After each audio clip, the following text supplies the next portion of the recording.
Era el 1 de diciembre de 1994, el día que Ernesto Zedillo Ponce de León tomaría el cargo como presidente de los Estados Unidos mexicanos. Dicho mandato terminaría hasta el día 30 de noviembre del año 2000. Fue el último de los presidentes emanados del Partido Revolucionario Institucional, mejor conocido como el PRI, que desde 1929, junto a sus partidos antecesores, había ocupado ininterrumpidamente la presidencia por 71 años.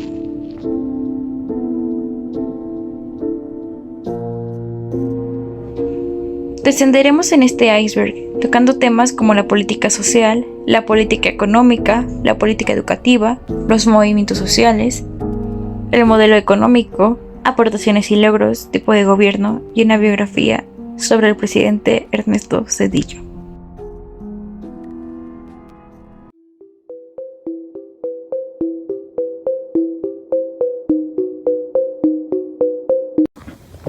Ernesto de Zedillo Ponce de León nació el 27 de diciembre de 1951 en la Ciudad de México. Es economista de profesión, graduado del Instituto Politécnico Nacional y obtuvo un doctorado en economía en la Universidad de Yale, en Estados Unidos. Inició su carrera en el sector público en temas económicos y financieros. En 1994, tras el asesinato del candidato Luis Donaldo Colosio, fue elegido como candidato en el PRI y ganó las elecciones presidenciales. Asumió la presidencia en 1994, el 1 de diciembre, y gobernó hasta el año 2000.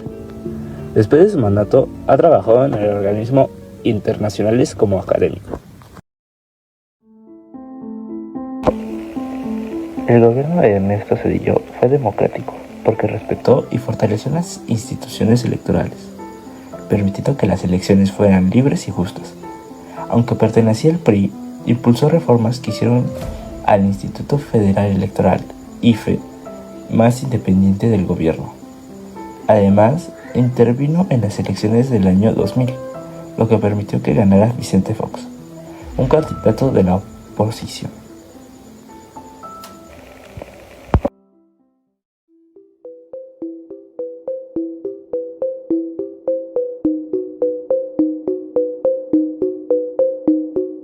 Durante la presidencia de Ernesto Zedillo Ponce de León, implementó una reforma judicial que creó el Consejo de la Judicatura Federal y consolidó el papel de la Suprema Corte de Justicia de la Nación como Tribunal Constitucional.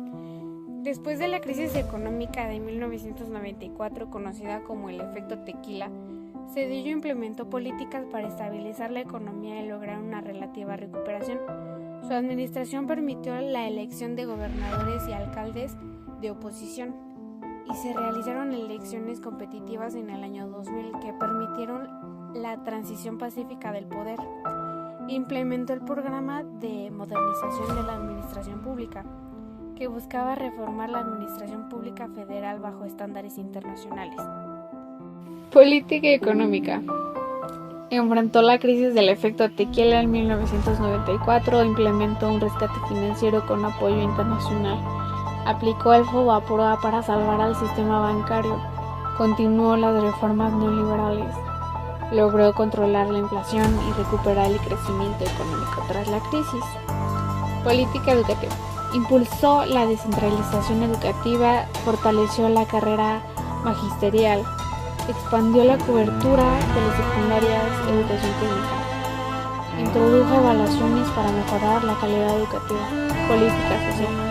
Reformó programas sociales para mejorar su efectividad, sentó las bases de oportunidades, combatió la pobreza extrema con programas focalizados, promovió el desarrollo comunitario y la participación social.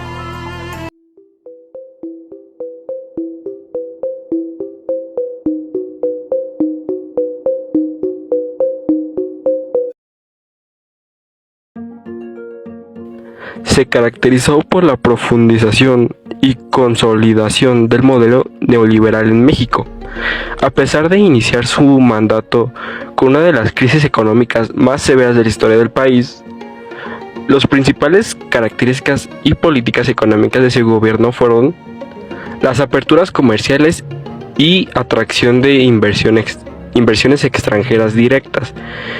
Se continuó con la política de liberación comercial iniciada en sexenios anteriores, buscando la integración de México en la economía global.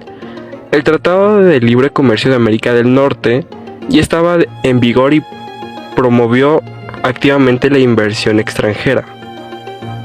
Estabilidad macroeconómica y disciplina fiscal. Tras la crisis de 1994, el gobierno de Zedillo se enfocó en restaurar la confianza en la economía. Se implementaron políticas monetarias restrictivas para combatir la inflación.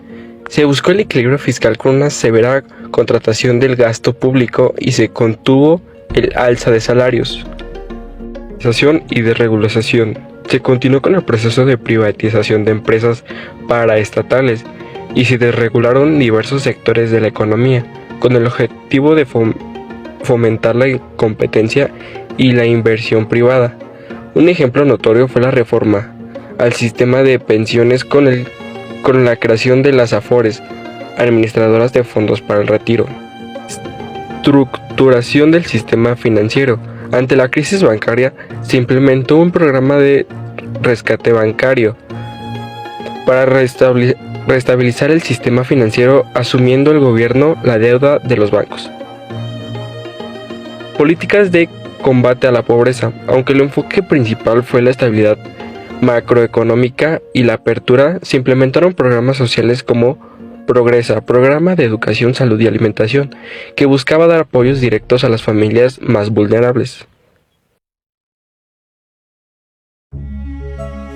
La política social del gobierno de Ernesto Zedillo Ponce de León estuvo marcada con la reorientación y la búsqueda de mayor eficiencia en el gasto social, especialmente después de la crisis económica de 1994 a 1995.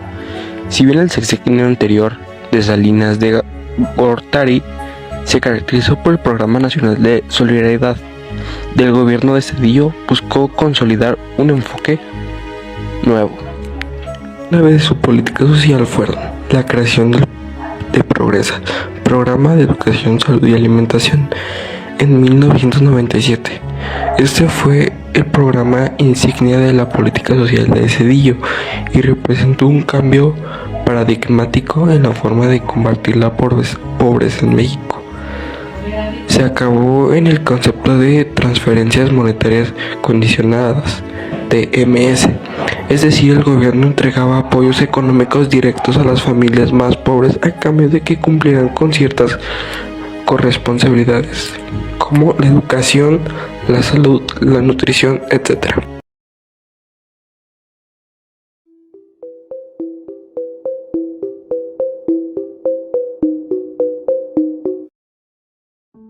Políticas económicas de Zedillo durante su presidencia. Durante el sexenio de Ernesto Zedillo tenemos como protagonistas a 5 principales políticas económicas y 2 sucesos económicos relevantes para la historia de nuestro país. Dentro de las políticas económicas tenemos en primer lugar la privatización de empresas estatales.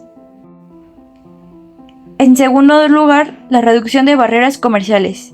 En tercer lugar, la promoción de inversión extranjera. En cuarto lugar, los programas sociales y en quinto lugar, las reformas fiscales. Además, se implementaron medidas de emergencia para estabilizar la economía, como la austeridad y acuerdos con el Fondo Monetario Internacional. Dentro de los 2 sucesos económicos importantes, tenemos en primer lugar el error de diciembre. Fue una crisis financiera que estalló al inicio del gobierno de Ernesto Zedillo, en diciembre de 1994. El gobierno decidió devaluar el peso frente al dólar debido a la falta de reservas internacionales. Esta decisión generó pánico en los mercados, provocando fuga masiva de capitales, hundimiento del peso de 3.4 pesos a más de 7 pesos por dólar, alta inflación y cierre de empresas y pérdida de empleos.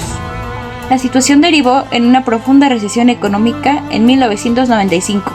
Dentro de las principales causas tenemos la fragilidad macroeconómica heredada del sexenio de Salinas, el déficit en cuenta corriente, reservas internacionales bajas y manejo inadecuado de la transición gubernamental. Como respuesta, obtuvimos el rescate financiero internacional, liderado por Estados Unidos y el FMI, de $50.000 millones, y medidas de austeridad y aumento de la tasa de interés. En segundo lugar, tenemos el FOBAPROA, Fondo Bancario de Protección del Ahorro, creado en 1990, pero utilizado ampliamente tras la crisis de 1994 a 1995. Tuvo como objetivo rescatar el sistema bancario mexicano, que estaba al borde del colapso por la morosidad de los créditos impagables. El gobierno absorbió deudas privadas de los bancos, empresas y particulares, convirtiéndolas en deudas públicas. Estuvo rodeado de múltiples controversias, como que se estimó que el rescate costaría al país más de $100.000 millones. Esto fue muy criticado porque benefició a grandes empresarios, mientras que la población común cargó con la deuda. Y en 1998 se transformó en el IPAB, Instituto para la Protección del Ahorro Bancario, que hoy protege los depósitos bancarios. Aunque inicialmente se estimó que el pago de esta deuda tomaría 30 años, los cálculos más recientes sugieren que podría extenderse hasta el año 2070. Esto se debe a que a pesar de los pagos realizados, el saldo pendiente sigue siendo elevado debido a los altos intereses acumulados. En 2025, el saldo pendiente de la deuda del FOBAPROA y PAB se estima en más de $1 billón desde su activación en 1995. El gobierno mexicano ha destinado más de $1.3 billones para el pago de esta deuda, pero el saldo sigue siendo elevado debido a los altos intereses acumulados. Cada año el gobierno mexicano destina entre $20.000 y $50.000 millones para cumplir con los compromisos adquiridos durante el rescate bancario.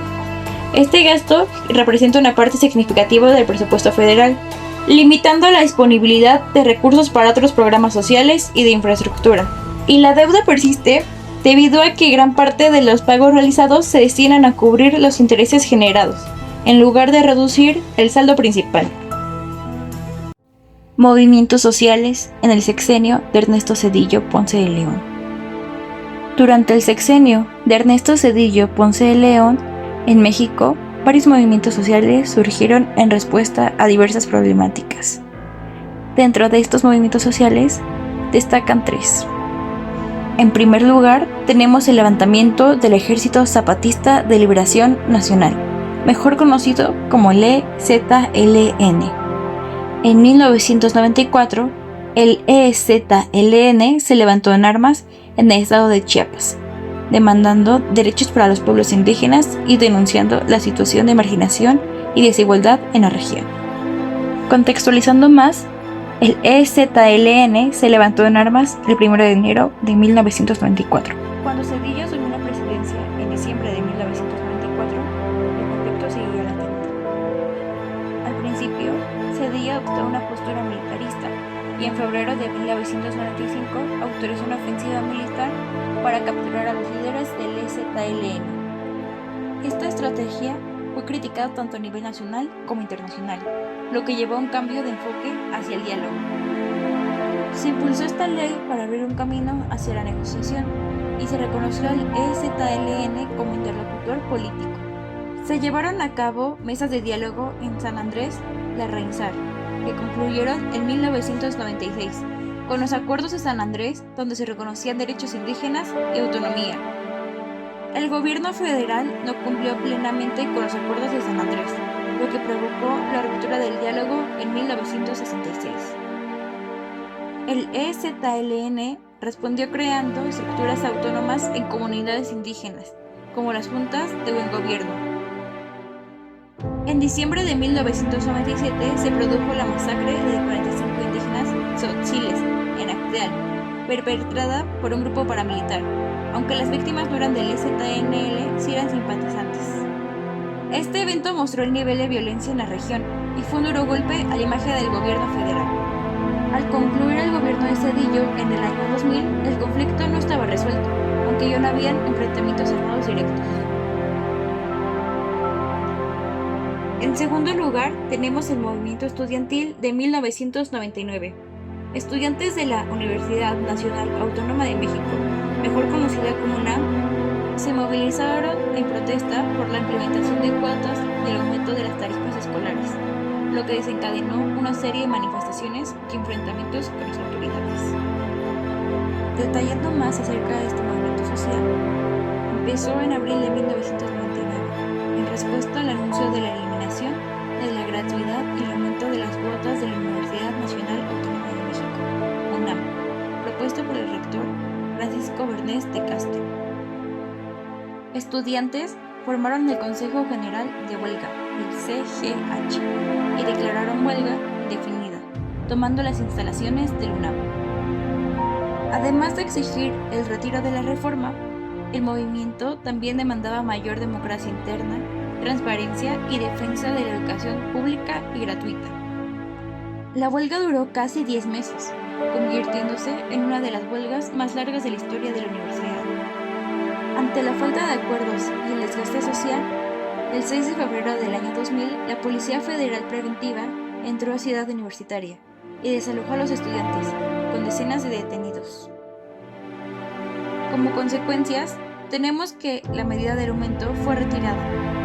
Renunció el rector Bernés de Castro.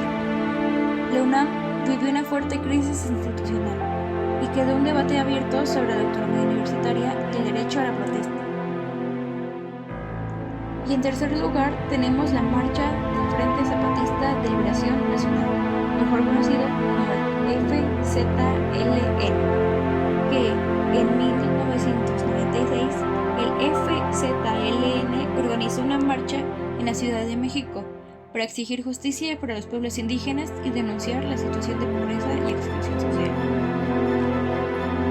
Hablando a profundidad de este movimiento social, el FZLN fue fundado en 1997 como el brazo político y civil del EZLN, con el objetivo de construir una vía pacífica y democrática de lucha por los derechos indígenas, la justicia social y la transformación del país. Una de las acciones más destacadas del FZLN fue su participación en la Marcha por la Dignidad Indígena o Marcha del Color de la Tierra, que se llevó a cabo en febrero y marzo del año 2001, ya bajo el gobierno de Vicente Fox, pero como parte del legado del movimiento iniciado en el sexenio de Zedillo. Dicha marcha tuvo como objetivo el cumplimiento de los acuerdos de San Andrés y la reforma constitucional sobre los derechos y autonomía de los pueblos indígenas. Esta marcha partió de Chiapas y recorrió más de 3.000 kilómetros por diferentes estados de México, hasta llegar a la Ciudad de México el 11 de marzo del 2001, con miles de simpatizantes. El EZLN, junto con el FZLN y organizaciones civiles, realizaron un evento histórico en el Zócalo capitalino y luego intervinieron en el Congreso de la Unión, donde el subcomandante Marcos y otros comandantes presentaron sus demandas. Estos movimientos sociales reflejaron las tensiones y desafíos que enfrentaba México en ese periodo y contribuyeron a generar conciencia sobre diversas problemáticas sociales y políticas.